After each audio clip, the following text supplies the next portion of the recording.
Have you ever paused to question why you do what you do?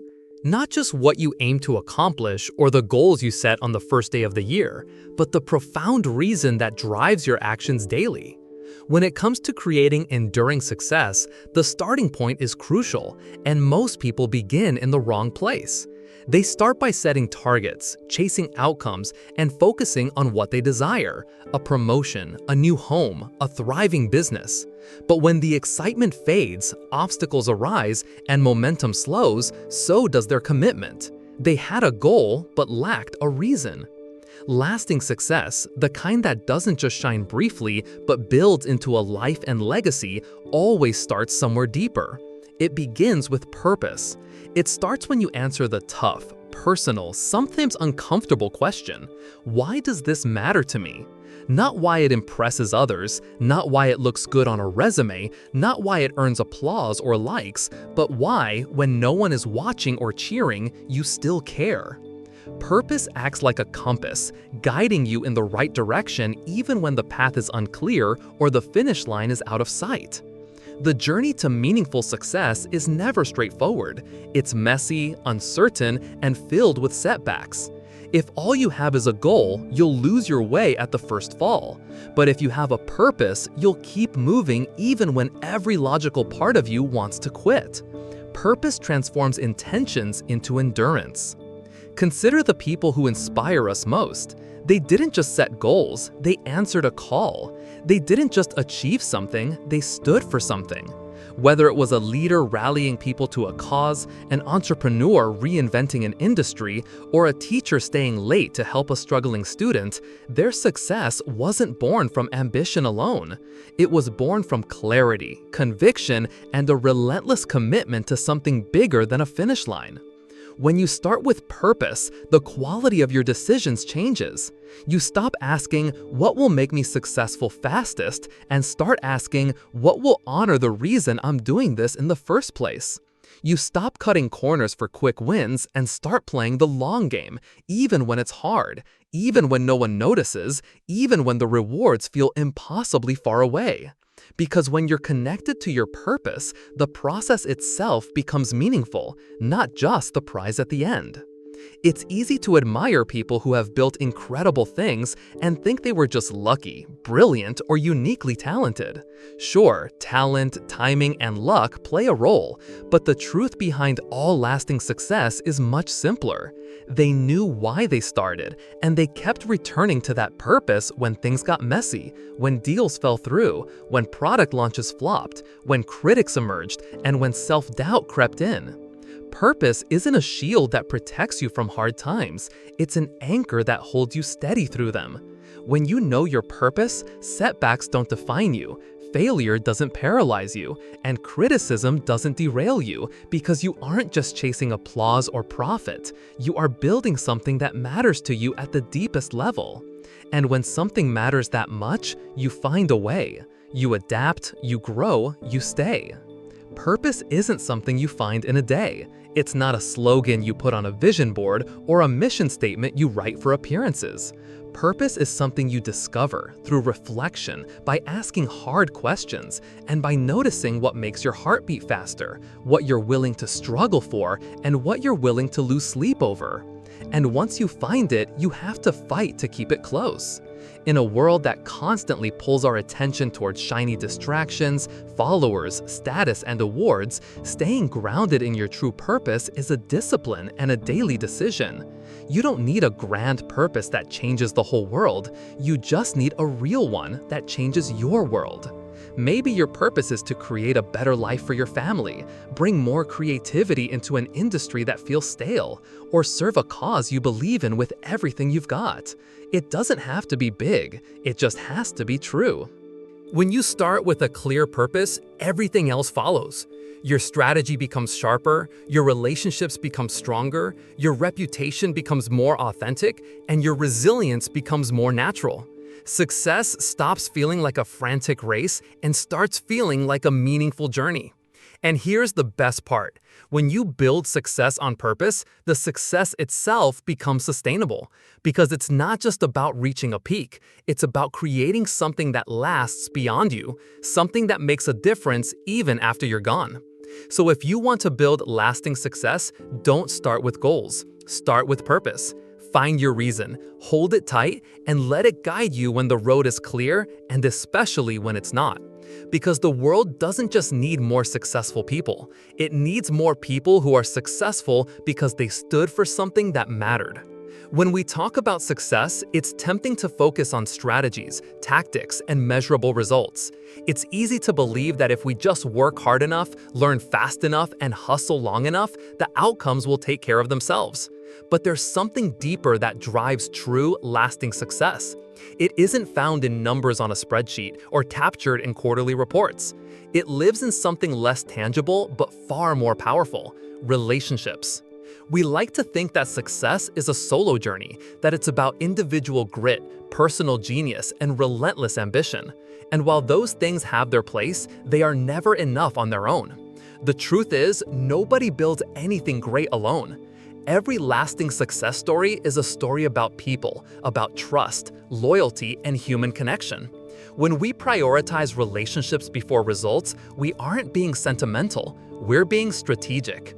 Because results are fleeting, they come and go, markets change, trends fade, and awards gather dust. But the bonds we build with people, real, meaningful bonds, those endure.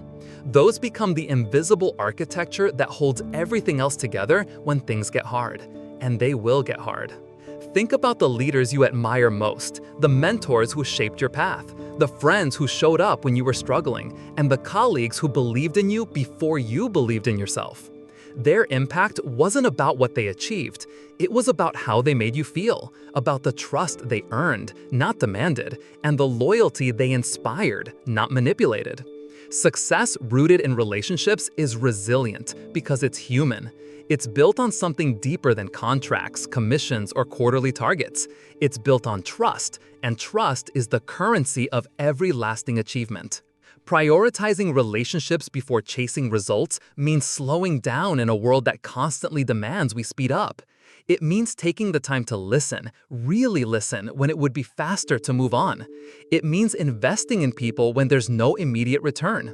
It means believing that the person sitting across from you is not just a resource or a means to an end, but a human being with dreams, fears, hopes, and dignity.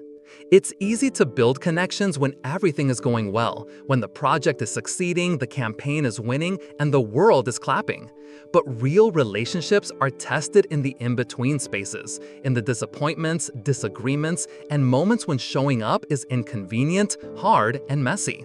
That's when loyalty is built, trust is forged, and leadership shows its true colors. You can't fake genuine relationships. People can feel the difference. They can sense when they're being valued for who they are versus what they can do. They can tell when you see them as a partner in the mission or just a pawn on the board. And here's the irony. When you prioritize relationships first, the results often follow faster and stronger than you ever imagined. Because when people feel seen, heard, and respected, they give more, not because they have to, but because they want to. They bring their creativity, resilience, and best selves, not out of obligation, but out of belief. Relationships built on authenticity create teams that innovate, businesses that grow, and communities that thrive. They create cultures where people stay when others leave, and loyalty that no competitor can easily steal away. And loyalty isn't just a nice to have, it's an economic advantage. It's the difference between weathering the storms and crumbling under pressure. When you prioritize relationships before results, you're planting seeds that will grow long after the immediate harvest is gone. You're investing in trust that will carry you through the seasons when success feels out of reach.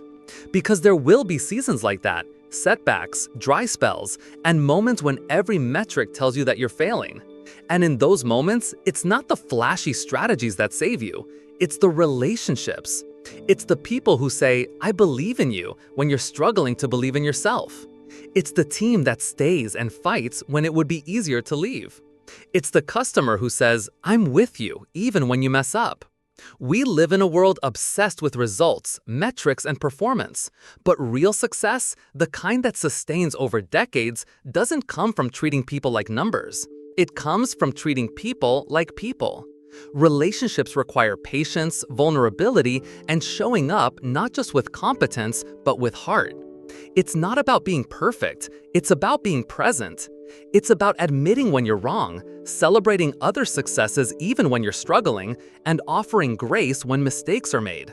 Because in the end, it's not the awards, titles, or profits that people will remember, it's how you made them feel. If you want to build lasting success, start by building real connections. Invest in people before you invest in processes. Listen before you lead. Serve before you sell. Because relationships aren't just part of success, they are the foundation of it. We are wired for connection. We are built to belong. And when we work from that truth, when we lead from that truth, we don't just create results, we create movements, legacies, and something that matters. There's something incredibly intoxicating about intensity. We love the grand gesture, the overnight transformation, the story of the person who sprinted ahead in a blaze of glory. Intensity feels powerful, dramatic, and exciting. But here's the quiet truth that too often gets overlooked. Lasting success isn't built on moments of intensity. It's built on a lifetime of consistency. Consistency is boring, it's not flashy, and it doesn't grab headlines. It's showing up when no one is watching, doing the small things right over and over, and committing to the process long after the initial excitement fades. Anyone can be intense for a moment, anyone can sprint for a short burst, but it's consistency that carries you across the finish line. Think about the people you admire, the ones who have built something that stood the test of time, the leaders who stayed grounded through storms, the companies that didn't just launch with a bang, but grew steadily year after year, the artists, teachers, and athletes who kept honing their craft when it would have been easier to coast or quit. Their success didn't come from a single moment of brilliance. It came from thousands of ordinary moments stacked one on top of the other. It came from a relentless commitment to showing up, even when they didn't feel like it, even when the payoff wasn't immediate, even when no one else seemed to notice. Consistency isn't glamorous, but it is transformational. It's the discipline to do the right thing today, tomorrow, and the next day without a guarantee of applause or recognition. It's trusting that the compound effect of those small choices will add up to something extraordinary over time. Intensity wants results now. It demands immediate returns. But real growth doesn't work that way. You don't get fit after one hard workout. You don't build trust with one grand apology. You don't create mastery after one brilliant idea. You grow stronger by showing up to the gym on the days you'd rather stay home. You build trust by keeping promises in the small moments, not just when the stakes are high. You create mastery by practicing the fundamentals even when it feels tedious. Success favors those who understand that small things become big things, that today's seemingly insignificant choices are laying the bricks for tomorrow's breakthroughs, and that every day you show up, every day you stay committed, you are casting a vote for the kind of future you want to create. There will be days when it feels like it's not working, days when progress is invisible, and days when quitting seems logical, even reasonable. Intensity screams at you to find something new, something easier, something faster. Consistency whispers, stay, trust the process. Consistency says greatness isn't an event, it's a habit. It's easy to look at someone else's success and see only the highlight reel. We see the championship game, not the hours of practice in empty gyms. We see the bestseller book, not the lonely nights rewriting the same paragraph over and over. We see the thriving company, not the years of quiet hustle, the rejected pitches, the sleepless nights spent wondering if it was all a mistake. We see the intensity of their moment of arrival. What we miss is the consistency that carried them there. Consistency requires humility. It demands that we give up the need for instant gratification, believe in a future we cannot yet see, and be faithful stewards of the work today, trusting that the fruit will come tomorrow or maybe even the tomorrow after that. And here's the beautiful thing. When you build your life on consistency, you create a foundation that can survive the storms. Intensity burns bright, but burns out fast. Consistency, on the other hand, builds roots, creates resilience, and prepares you to weather seasons of drought and disappointment without losing your way. When you prioritize consistency over intensity, you stop chasing every shiny object. You stop jumping from one strategy to the next, hoping the next big thing will be the thing that finally works. You stay true to the process, refine your craft, deepen your relationships, and keep your promises, especially the ones you made to yourself. Over time, consistency creates confidence, not the fake, loud confidence that's all talk, but the deep, quiet confidence that comes from knowing you've done the work, that you are becoming the kind of person who can be trusted by others and by yourself. And here's something even more powerful: consistency multiplies. The longer you stay committed, the more your efforts begin to compound. What once felt like slow, invisible progress starts to accelerate. Opportunities find you, momentum builds, and what once required every ounce of your willpower becomes second nature. But it all starts with the choice to stay, to show up, and to take the next right step, even when the results aren't immediate, even when the progress feels painfully slow, even when intensity seems far more attractive. Anyone can sprint for a season. Few are willing to run the marathon. But the ones who do, the ones who show up day after day with humility, perseverance, and faith, are the ones who build something that lasts. So if you want to build lasting success, don't just chase moments of intensity. Commit to the daily practice of consistency. Be the one who keeps showing up, the one who keeps doing the small things well, the one who plays the long game when everyone else is looking for shortcuts. Because in the end, success isn't a result of one big moment. It's the sum of every small, consistent decision you make along the way. And those small decisions, they're not small at all. They're everything. Failure is a word we're taught to fear from the time we're young. We're told to avoid it, minimize it, and hide it when it happens. We grow up believing that failure is the opposite of success, a sign that we aren't good enough, smart enough, or talented enough. But the truth is much deeper and more powerful. Failure is not the opposite of success. It's a necessary ingredient of success. It's not something to be feared, but something to be embraced. If you study any lasting success story in business, sports, science, or life, you'll find a pattern. People who failed not once, not twice, but often again and again. But they didn't stop. They didn't see failure as a reason to give up. They saw it as a reason to learn, because failure, handled right, isn't a dead end. It's a doorway, a teacher, an asset. The problem is, we live in a culture obsessed with winning. We reward outcomes, celebrate victories, and showcase achievements. And so, when failure happens, as it inevitably will, it feels like something shameful, something to hide, something to pretend didn't happen. But when we hide from failure, we hide from the very thing that could transform us. The people who build lasting success don't just tolerate failure, they mine it for lessons. They ask the hard questions. What did this teach me? Where was I blind? Where did I assume too much, prepare too little, or rush too fast? Failure shines a light on the gaps we couldn't see when everything was going well. It exposes our weaknesses not to shame us, but to strengthen us if we're willing to pay attention. Failure has a way of stripping away our illusions, humbling us, grounding us, and forcing us to confront the uncomfortable parts of ourselves, the arrogance, the impatience, the shortcuts we thought no one would notice.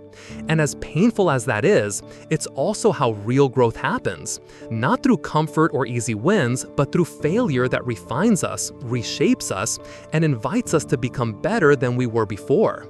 When you see failure as an asset, you stop fearing it. You stop avoiding risks that might stretch you, and you stop playing small just to stay safe.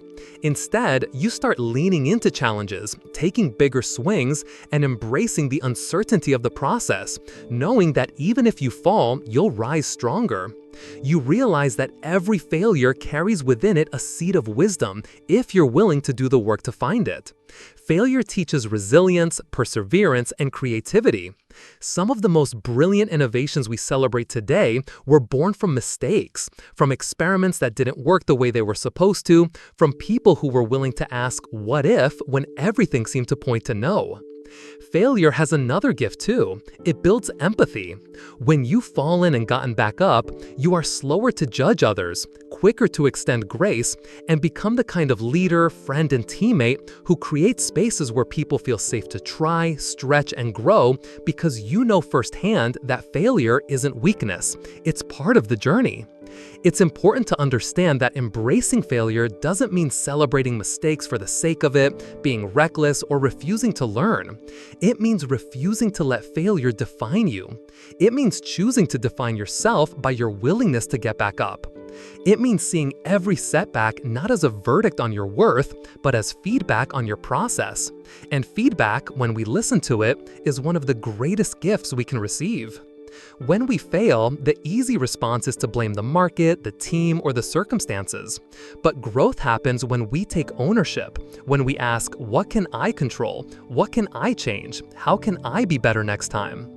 That posture, a posture of humility, curiosity, and responsibility, is the foundation of every lasting success story.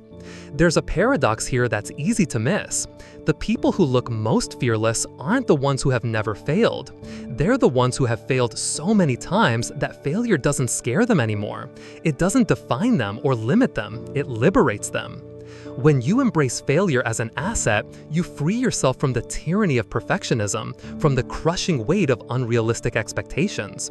You give yourself permission to try, learn, and evolve. And over time, that freedom compounds.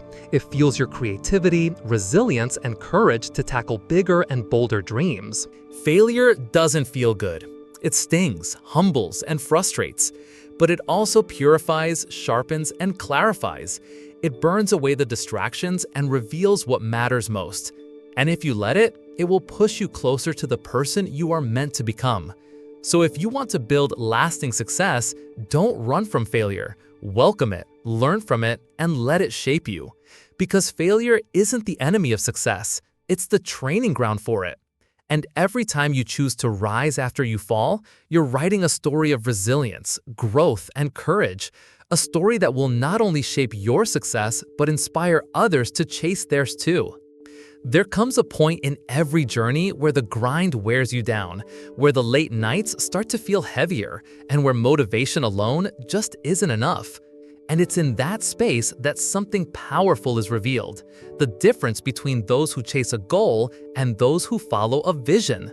Because goals can fuel effort, but only vision fuels endurance. Success that lasts is not sustained by what you want for yourself. It's sustained by what you want for something bigger than yourself. We all want to be successful, to achieve, grow, and build. But if the only reason you do what you do is to get something for yourself, more money, recognition, or validation, eventually it's not going to be enough. That kind of success burns fast. It burns bright, but burns out, because you can only push for so long when the mission ends with you. But when you lead with a vision that's bigger than yourself, everything changes. Your work becomes meaningful, your efforts feel purposeful, and your resilience becomes deeper, because now you're not just doing it for the win, you're doing it for the impact. You're doing it because you believe the world needs something that doesn't exist yet, and you're willing to help bring it to life.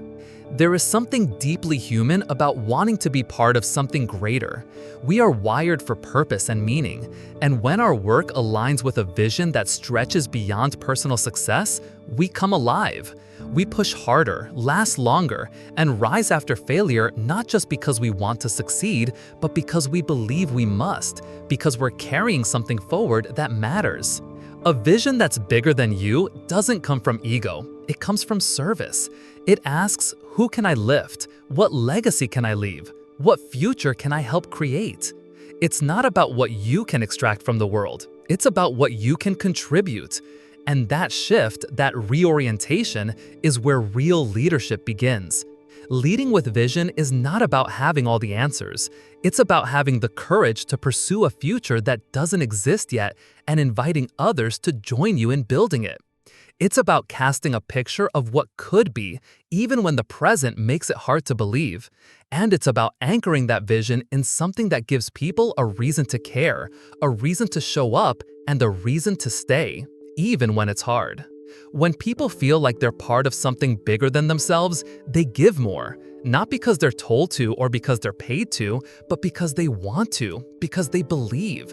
They bring their best ideas, their full selves, and fight for something that matters. You don't need to be a CEO to lead with vision. You don't need a title, a platform, or a large audience. Leading with vision starts when you decide to stand for something, when you choose to care about more than just your own success, and when you use your influence, no matter how small, to inspire belief in what's possible. And that kind of leadership is magnetic, because in a world full of noise, people are desperate for clarity. In a world full of pressure, people crave meaning. And in a world full of self-promotion, people are hungry for authenticity. And when they see someone leading not for the spotlight, but for a purpose, they pay attention, they listen, and they follow. The beautiful thing about vision is that it creates direction even in chaos. It becomes your compass when the road is unclear. When challenges come, and they always do, your vision keeps you steady. It reminds you of the why behind the what, and when that why is strong enough, the how begins to reveal itself. People will doubt you, they'll question your path and ask why you care so much. But the ones who built things that last are the ones who keep showing up, not because it's easy, but because the vision matters more than the discomfort. The most meaningful visions are often inconvenient. They require sacrifice, demand persistence, and stretch your limits. But they also expand your impact in ways you never imagined, because when you focus on something larger than yourself, you start to unlock something in others. You start to awaken belief and create momentum that multiplies. And that momentum doesn't stop with you, it outlives you. That's the real measure of lasting success, not just what you achieved, but what you set in motion. Not just what you built, but who you became while building it. Not just the applause you received, but the lives you touched along the way. That's what vision does. It lifts the whole. We don't remember the leaders who made the most money. We remember the ones who made us feel something, who gave us something to believe in, who reminded us that we could do more, be more, and give more. We remember the ones who chose to build something that would matter long after they were gone. So if you want to build lasting success, stop asking what you can get. Start asking what you can give. Stop chasing results. Start casting a vision, one that brings people together, solves a real problem, and makes the future brighter even just a little. Because when you lead with a vision bigger than yourself, you create more than success. You create significance, legacy, and change. And that is what truly lasts.